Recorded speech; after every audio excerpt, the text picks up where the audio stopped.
prix de nous affranchis, vous les voyez en coulisses ce soir. Chloé Ridel revient sur le coup de gueule des Nations Unies à Davos contre le cynisme des géants du pétrole, le regard de Mario Stasi de la LICRA sur les pseudo-excuses de Dieudonné et le Bourbon Express d'Elsa Mondingava, l'histoire du jour à l'Assemblée. Ce soir, Mario, vous vouliez nous parler de Dieudonné. Ces excuses ou ces pseudo-excuses vous ont inspiré votre parti pris ce soir. Oui, Myriam.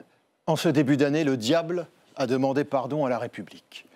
Nous avons subi en effet les prétendues excuses du militant antisémite Dieudonné Mbala dans une lettre pleine d'euphémismes et d'ambiguïté.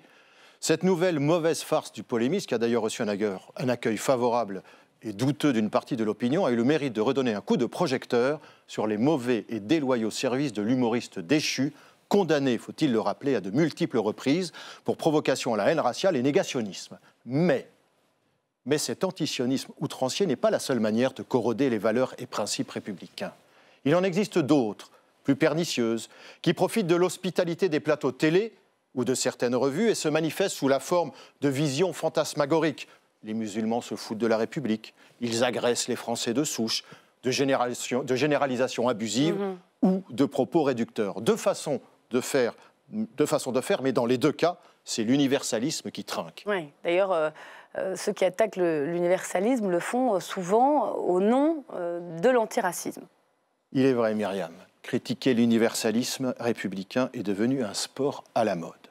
Il consiste à mettre en cause cette philosophie politique qui offre à chacun la possibilité d'être considéré au sein de la cité comme un individu libre, égal aux autres, en droit et en dignité, et non comme le membre d'une communauté, race, religion, sexe ou couleur de peau, par exemple.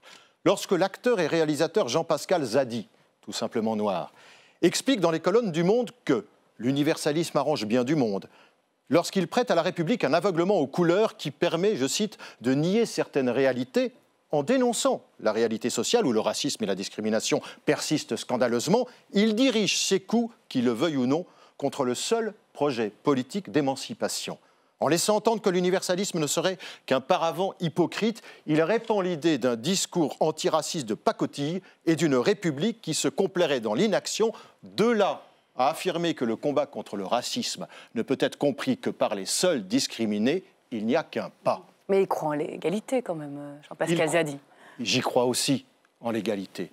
Mais je veux à mon tour affirmer que l'universalisme est le seul cap possible pour tendre vers l'égalité effective, pour reconnaître les injustices et réparer. Cette légèreté avec laquelle certaines personnalités s'en prennent à l'héritage des Lumières, celui qui permet l'émancipation, est à la fois déconcertante et dangereuse, surtout quand les droits de l'homme sont un peu partout contestés.